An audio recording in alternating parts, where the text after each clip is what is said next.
Bienvenida, Juanita, ¿qué tal? Hola, ¿cómo vas, Yamit? ¿Cómo te ha ido? Gracias por aceptar la invitación de la Fundación Empresarios por la Educación. Usted autorizó al país a que le dijeran Paca Zuleta. Yo preferiría decirle doctora Zuleta o María Margarita, pero bienvenida en todo Pero caso. nadie Entonces sabría de nadie quién sabe hablas. quién soy. O sea, usted le dice a mi mamá y dice, ¿quién? Gracias por estar aquí. Es profesora, es analista política de la Universidad de los Andes y la ven ustedes habitualmente en Noticias Caracol. Y Giovanni Celis Sarmiento. Celis y Sarmiento son dos apellidos muy santanderianos. Bienvenido, señor. Muchas gracias, Yamit. Es el director de Red Más Noticias que ustedes ven a través de el canal Claro y a través de la red de Claro, que es tal vez la más extensa del país. Y entonces, al hilo de lo que venían conversando anteriormente, se preguntaban cómo hacer que los líderes políticos hablen más de educación y particularmente los candidatos. Y nosotros en los medios de comunicación también jugamos un papel en eso. ¿Cómo hacerlo? ¿Cómo lograrlo, Juanita? Bueno, yo creo que es un tema difícil para los medios de comunicación por diferentes razones. Yo creo que los periodistas vivimos muy en función de la coyuntura, de lo que cambia, y en la educación no cambian tantas cosas. Como estaba diciendo Andrea, es un proyecto a largo plazo y entonces como no hay coyunturas, como que no te da el gancho para meterte. Por otro lado, los periodistas nos encantan las historias y en la educación no es tan fácil armar historias, como que necesitas como un nivel de conceptualización para armar una historia. Y tercero, muchas de las historias que hacemos los periodistas, y dice muy mal de nosotros, pero alguien las empuja, ¿no? Como que alguien tiene un interés en que salga.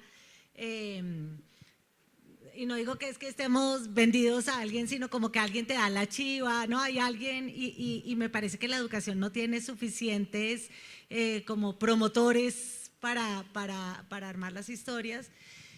Y cuarto, creo que los periodistas no somos tan buenos para la complejidad. Y la educación es un tema complejo, con cifras, con temas muy técnicos y en general los periodistas no tenemos como la educación, la formación para meterse en temas complejos, ¿no? Es más fácil meterse donde hay una persona, un malo al que uno puede tumbar ¿no? Como que creo que esas cuatro razones hacen que el tema de la educación no vaya tan en el ADN de los medios, ¿sí? Como que hay que hacer como un esfuerzo superior para de verdad armar una historia alrededor de eso.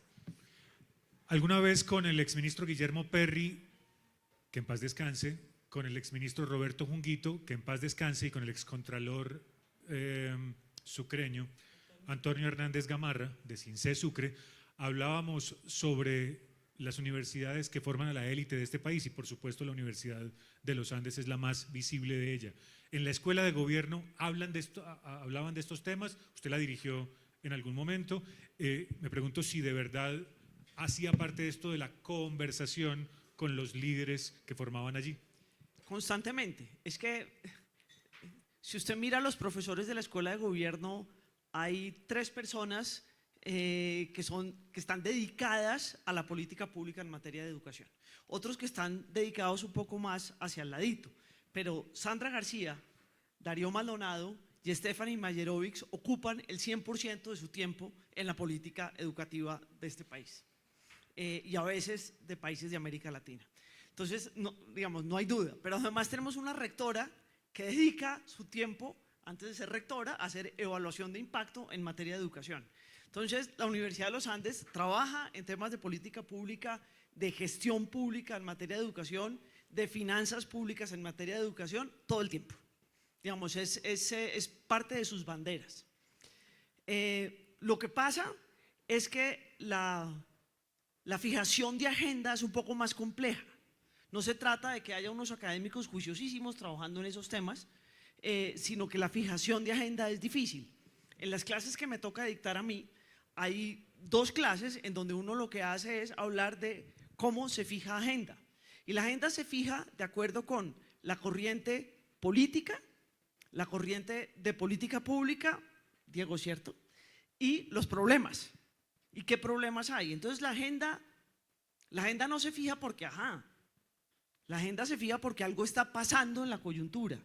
y le ponen además después un marco.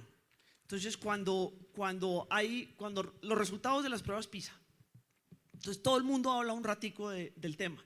Y el problema es cuál es el marco que yo le pongo al fondo. Si yo le pongo un marco de inequidad o le pongo un problema de disparidad urbano-rural y digo que hay unos problemas de capacidades, pues ese marco fija un poco la agenda y uno avanza. Juanita habla de los escándalos. Sí, cuando hay una crisis hay una oportunidad siempre en la agenda. El PAE. Cada vez que tenemos escándalos con el PAE, se pone en la agenda pública y hay una oportunidad de mejora. Pero yo creo que la agenda hay que mirarla con ese sentido. Y a veces el enredo es cuál es el marco que yo le pongo al tema en la agenda. Porque si yo sigo diciendo que el problema es público-privado, como decía el candidato Juan Daniel Oviedo, pues ahí vamos a seguir diciendo público-privado y no vamos a construir.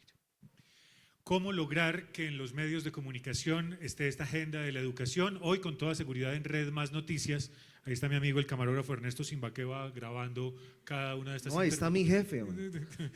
Mi jefe está sentado enfrente.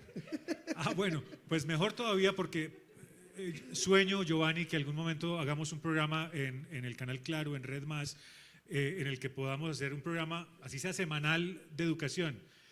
Aquí la Universidad de los Andes nos presta un set. Venga, pero usted tiene que ver Red Más Noticias. Ese programa empezó la semana pasada. Muy bien. De la mano de Empresarios por la Educación empezamos Vea, para la pregunta que usted me hace, es un cambio de chip, es un cambio en la forma de pensar y de ver las cosas. Si nosotros en los medios de comunicación, quienes estamos al frente como tú, que también eres director, no empezamos a tirar la agenda enfocada a lo importante, nos vamos a quedar en lo que dice Juanita, que es cierto. ¿De qué se habla en educación hoy? Juliana Guerrero. ¿De qué se habla en educación hoy? De las 100 universidades que propuso Petro, de las cuales hay avance 0.0.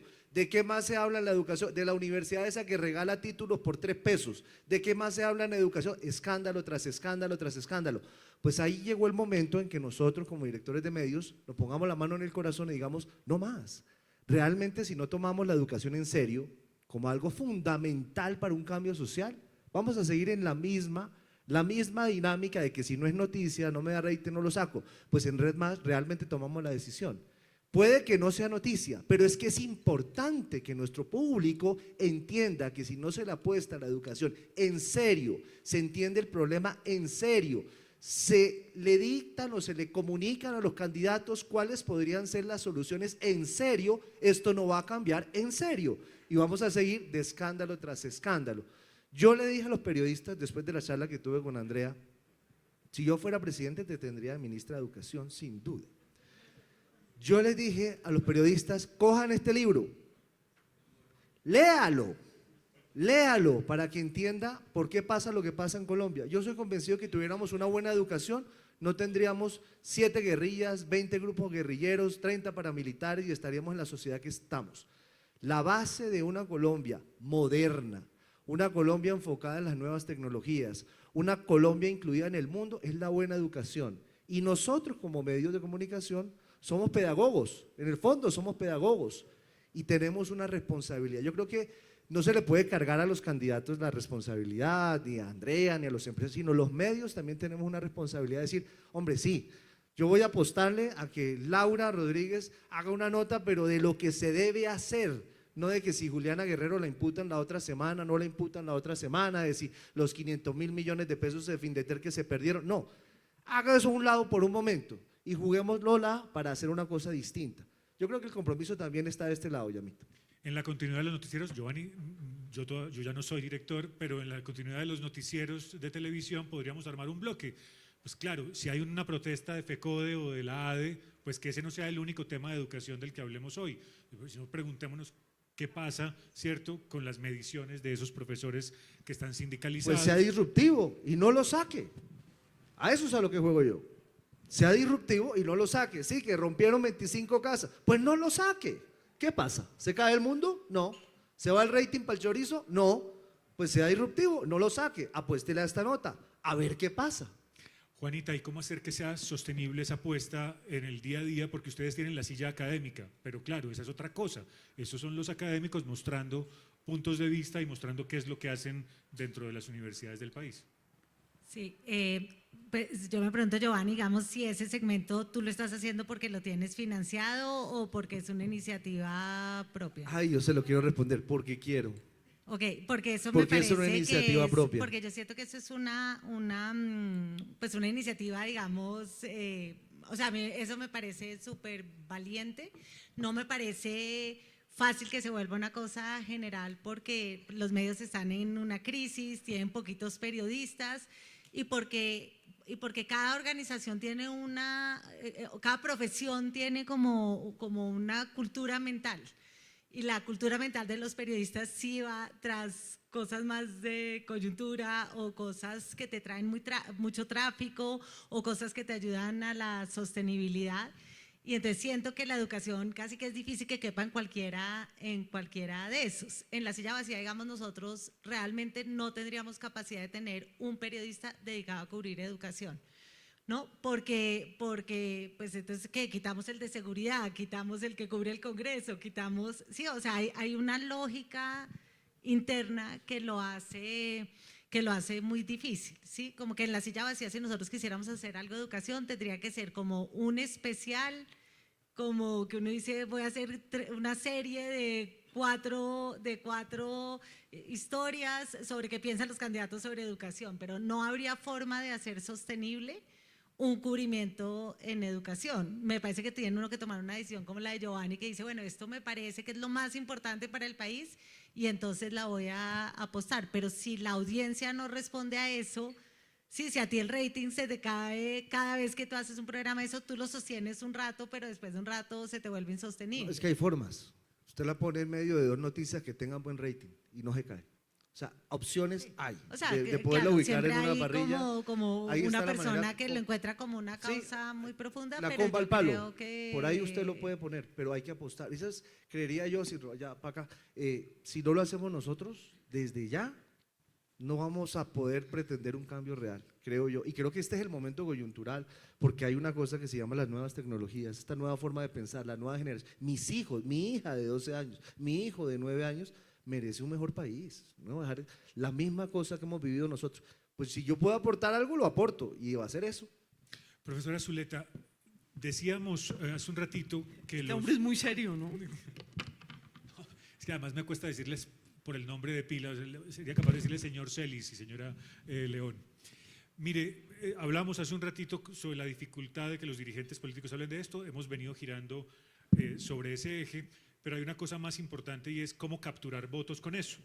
Y a mí me parece increíble que digan que es que eso no da votos. ¿Cómo no va a dar votos si millones de personas dejan a sus hijos en el colegio, no solamente para que les enseñen, sino para que los nutran o para que los cuiden? Hay un sistema de cuidado alrededor de eso. Y entonces, ¿por qué no hemos sido capaces de construir mensajes entre la sociedad, los políticos, los medios de comunicación, para asociar eso? Señor padre de familia, señor profesor, o sea, más allá de que los profesores voten por reivindicaciones de un senador que es cercano a su causa o por un partido que es afín a sus reclamaciones sindicales, ¿cómo hacemos para que esos candidatos le hablen al día a día de esas personas, millones que dejan a sus hijos en el colegio? Yo creo que los temas dan votos dependiendo de los momentos. Digamos, hay un libro interesantísimo que se llama Democracia para Realistas que dice, nosotros votamos de acuerdo con lo que pasó en el último año y no lo que pasó hacia atrás. Hay un ejemplo ahí importantísimo en los Estados Unidos sobre eso, pero bueno. Pero no se nos puede olvidar que Gustavo Petro se volvió relevante e importante hace 4 años por la protesta social, por los jóvenes que estaban en la calle. Él pudo hablarle a esos jóvenes que estaban frustrados porque habían invertido muchísimo en su profesión y no conseguían trabajo. Y él pudo leer eso de una forma políticamente brillante y capturó un grupo poblacional que le dio el triunfo, que lo otro pues ya lo tenía, digamos, ya lo estaba construyendo. Entonces yo creo que y el final de Piñera y la llegada de Boric tiene que ver con eso, con cómo participaron en la protesta social los jóvenes. Entonces yo creo que eso no es tan así. Lo que pasa es que quien toma decisiones de voto no toma decisiones de voto después de leer un programa de gobierno. Eso es paja. Eso es paja. Nadie toma una decisión, es que yo leí y me parece. No, la gente toma las decisiones de voto por afinidades. Por afinidades. Y en el discurso pues está el tema de educación, pero está el tema de salud, pero está el tema de seguridad. Y dependiendo del momento, pues el candidato hace énfasis en un tema o en el otro. Y lo que yo creo que digamos, nosotros, los que conversamos en estas cosas, tenemos que hacer es asegurarnos que ese frame de ese tema sea el adecuado o sea algo interesante. O sea, decir, oiga, un momentico, en la universidad pública hay un número de cupos limitado. Uno no puede resolver que todo sea universidad pública, tiene que haber privada, tiene que haber de las dos. En el tema de calidad, si miramos cuál es la pública y la privada de calidad, pues concentremos en que esa sea la universidad de calidad, pero miremos que en todos los casos, como decía hace un rato Juan Daniel Oviedo, también Edna Bonilla lo señaló, solamente los privilegiados que tienen buen rendimiento académico van a esos lugares. ¿Qué hacemos con los demás? ¿Qué hacemos pero empezar a hablar del tema? Mire, Juan Manuel Santos hizo una cosa que yo creo que fue muy interesante en la captura del cero a siempre y logró hacer una lectura importante. Cecilia María Vélez había gastado 8 años, había invertido un montón de tiempo, había hecho una cantidad de ejercicio de expansión de cobertura, empezar a trabajar en calidad, y lo que dijo fue, hicieron esta cosa de cero a siempre, que funcionó y que le pegó a una serie de personas. ¿Votos o no votos? Yo creo que ese no es el punto. El punto es tener cosas en los programas y después aprovechar las ventanas de oportunidad para hacer las cosas y asegurar que la narrativa y el marco de los temas en la opinión pública sea el adecuado. Sí, de hecho, más adelante cambió las palabras con las que nombraba su gobierno diciendo paz, equidad, educación, y lo ponía como uno de los 3 propósitos de gobierno. Que se haya cumplido o no, que haya habido un salto real o no, esa ya es otra discusión. Juanita, yo sé, tengo información confidencial que me hace creer que vos no estás muy convencida de una cosa que es reciente en el periodismo colombiano y del mundo, que es el periodismo de soluciones. En ese programa imaginario que con el señor de Guzmán y con el director Giovanni Celis nos vamos a inventar en Claro, yo me sueño que contemos historias de la educación en el país, de las mejores prácticas, es decir, de gente que lo está haciendo bien. Y eso no es ni periodismo positivo, ni periodismo rosadito, sino que se mira dónde estaban los problemas, cómo lograron resolverlos y cómo esos problemas educativos, por ejemplo, de Itagüí en Antioquia o de Montelíbano, Córdoba, con determinadas prácticas se pueden volver en una práctica escalable, replicable en otra parte del país. A eso le llaman periodismo de soluciones. Tengo información confidencial de que a vos eso no te suena mucho, pero ¿será que por ahí hay un camino para que podamos hablar más de buenas prácticas en educación y que se vuelva una conversación cotidiana? Sí, o sea, uno de los lemas que yo tengo en la vida es que la gente es como uno. Y si a mí me aburriría ver ese programa, estoy segura que a un resto de gente también, pero de pronto yo soy rara no me lo en ese desmontes sin que sentido. haya empezado todavía a emitirse. Yo no creo que ese sea el camino. O sea, yo lo que creo que es más el camino es como lo que está diciendo Juan Daniel. O sea, si tú haces una formación para el trabajo, eliminas la palanca. O sea, yo siento que todo el mundo ha tenido alguna experiencia en que pierde un trabajo porque no tenía la palanca, ¿sí? O sea, si tú por ese camino logras encontrar suficiente, si tú logras posicionar esa idea, digamos, de más como casos de frustración de, pucha, yo tenía la educación pero no tenía la palanca, pero ahora que sí tengo esta habilidad, sí, o sea, sí, el sector privado y la educación trabajan más de la mano en eso y uno puede mostrar con cifras, con un estudio, ¿no? El 80% de la gente dice que perdió su trabajo porque no tenía una palanca, ¿sí? Alrededor de eso tú armas una historia. Yo siento que es mucho más efectiva para posicionar el tema que la historia positiva que funcionó en un pueblo X, pero soy yo con mi deformación periodística, digamos. ¿Puedo alegar? Pero por supuesto que desde Es luego que que sí. fíjense decía lo, Chespirito. lo malo que es hablar de palanca. Miren, el daño que hace simplemente utilizar esa palabra. Juana, uno tiene redes y no importa dónde nació, no importa cuál es su origen, no importa el tipo de colegio que fue. Uno lo que hace en la vida es construir redes. Claro, entonces si Y tú lo entonces vuelves resolver que porque uno construye redes y las redes se amplían y las redes permiten referencial, eso es una palanca con lógica peyorativa. Me parece que No, o sea, se merece Juan Daniel un periodicazo Sí. por usar la palabra palanca. O sea, tienes razón, pero me parece que eso es algo que resuena con la audiencia, ¿me entiendes? Que la gente, todo el mundo ha tenido esa experiencia y eso, armar como alrededor de eso, no, tienes un estudio, el tema, eso te ayuda más que los ejemplos.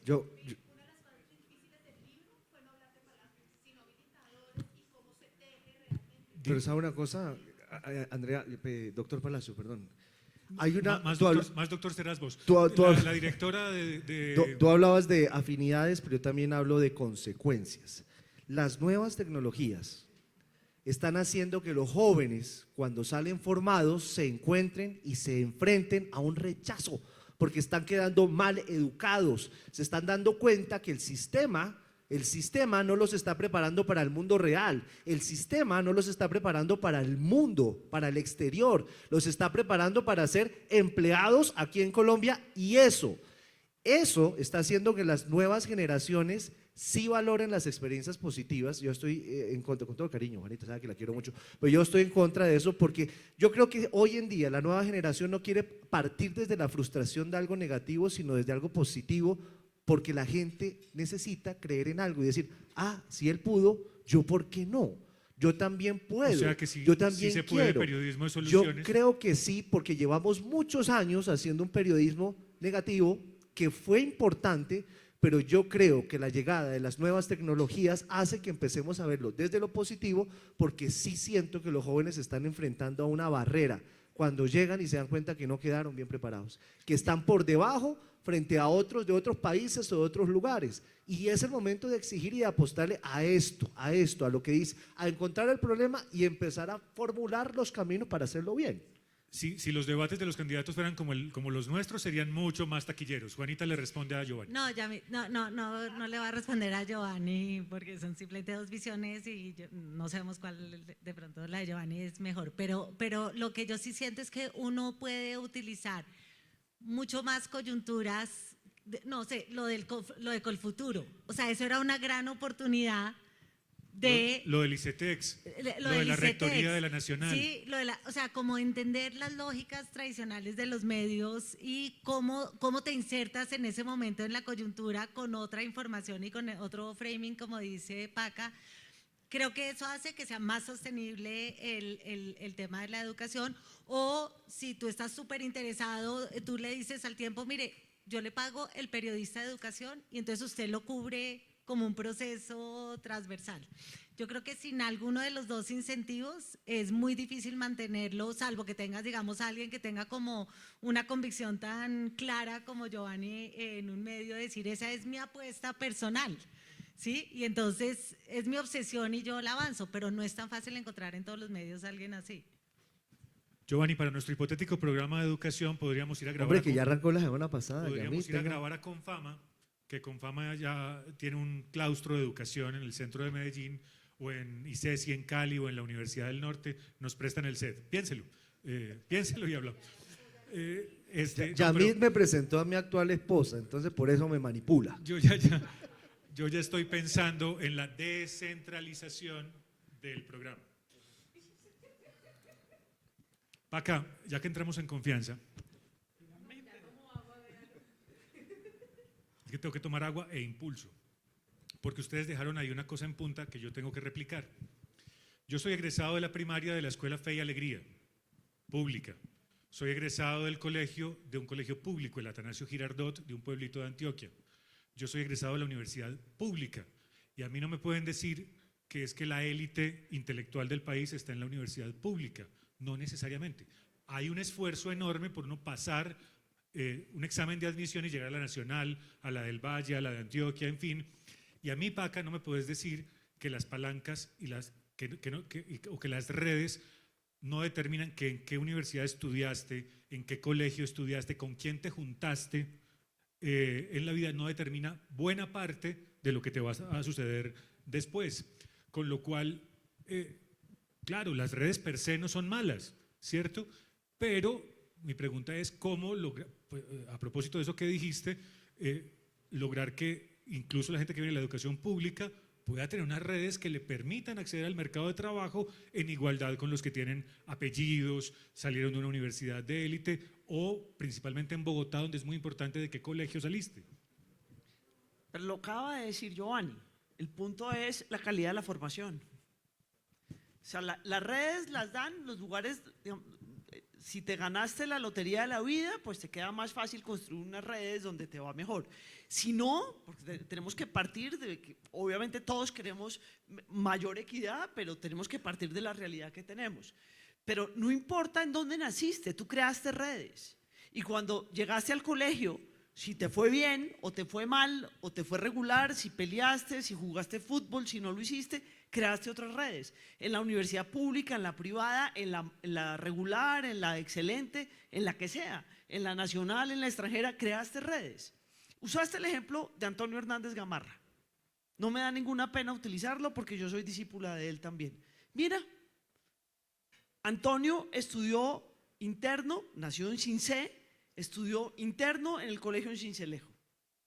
Logró estar en un colegio público de super nivel y vino a la Universidad Nacional a estudiar economía, viviendo, como decía él, en Gorgona, que le decían a las residencias en la época. Y Antonio… ¿Por qué sería? No se puede decir, estamos en horario familiar. Y Antonio logró estar con todos los economistas extranjeros que vinieron a hacer las misiones públicas importantes, logró ser ministro, miembro de la Junta Directiva del Banco de la República y ser, digamos, le enseñó política monetaria a una cantidad de personas que hoy deciden temas de política monetaria. Es más, fue el maestro de política monetaria de Rudy Holmes, que salió de la Universidad de los Andes. Entonces yo creo que uno tiene que contar esas historias muy positivas. Yo creo que la historia de Antonio Hernández Gamarra es una historia que le puede gustar muchísimo a las personas y que puede entusiasmarlas e inspirarlas.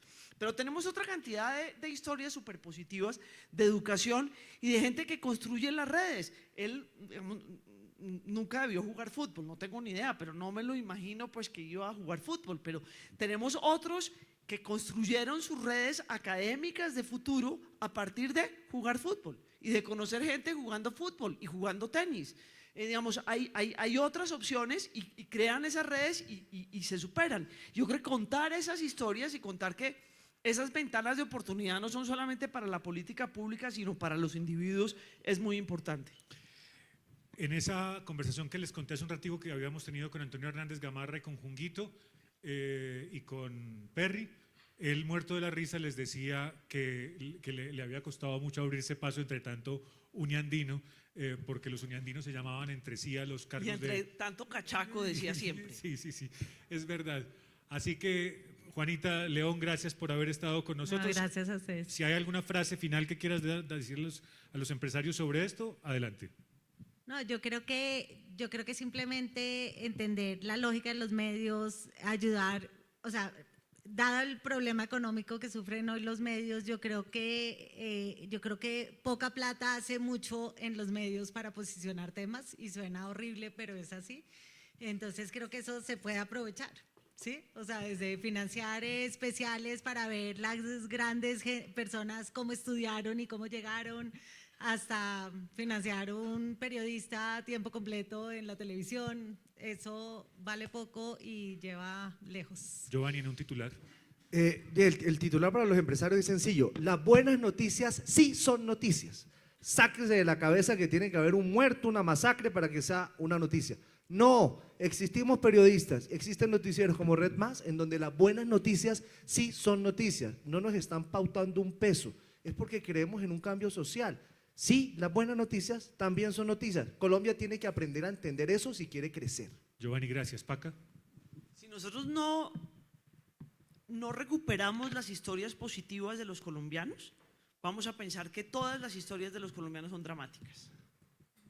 Entonces nosotros sí tenemos que mostrar historias positivas, que hay millones de historias positivas de los colombianos que han permitido construir esta república que tiene una cantidad de problemas, pero tiene una cantidad de cosas maravillosas. Un aplauso para nuestros panelistas.